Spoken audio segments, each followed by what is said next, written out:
I don't want you to repeat just my opinions, although they happen to be correct. I don't want you just to repeat your parents' opinions, your professors, oh, that professor, you can't go wrong.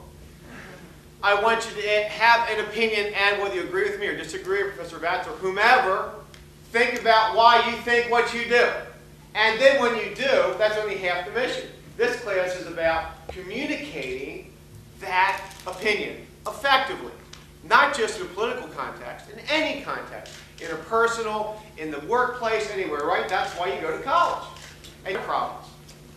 Some young people abuse credit cards. Nobody here, right? Some people get overextended. Not just young people, older people, reporters get over that. We make so much money. Well, that's true. So you have credit problems when you're younger. Then you want to be a congressman, or you want to be a chief executive and have a $30 billion budget. How fair is it to hold the fact you got overextended as a younger person when 20 years later you want to be chief executive of a $30 billion corporation? Is that fair? Is that germane? Is that relevant? I don't know. In life, it's Watergate. It's whatever it is. It's not usually the act. People will forgive the act. It's lying about it that always gets you in trouble. Your parents taught you that. And whether whether that's with your parents or you run for president of the United States, that rule never changes in life. It's always in football. It's not the guy who makes the first cheap hit, it's the retaliation. They always flag the guy, the second guy. I mean, it's the best lesson here is that when you screw up, it's best to admit it. Because typically, when you keep covering up, you're getting deep in trouble. 30-second ad, stem cell research, peace in the Middle East, tort reform, the budget, spending priorities, war and peace. You can't distill these issues down to 30. You can't distill these issues down to 2-hour ads. So that's the problem. That's really the problem. It's also the problem with the debates. The first two debates where I turned the second one off. It was so boring. It was horrible.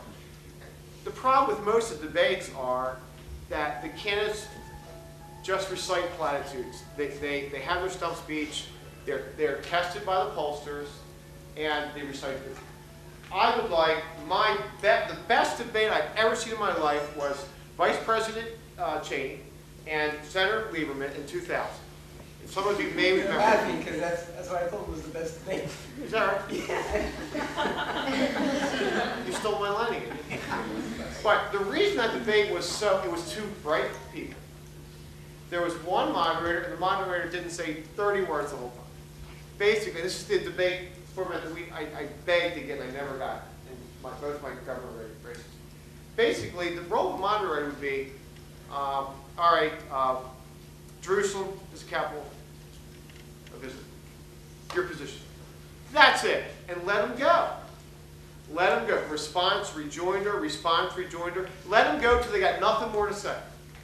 Because that way you find out the substance of the candidate, what that candidate knows. If that candidate went to Towson University, because in that case, the candidate will actually make a coherent argument for his or her position. Or where the candidate just spatting platitudes. And believe me, it's easy to do that. And it's not intellectual. Anybody can memorize lines. But to have a position in a pressure environment and make your case and respond and think, that's what you're looking for, I think, in a political leader. And most of these debates do not lend themselves to that result.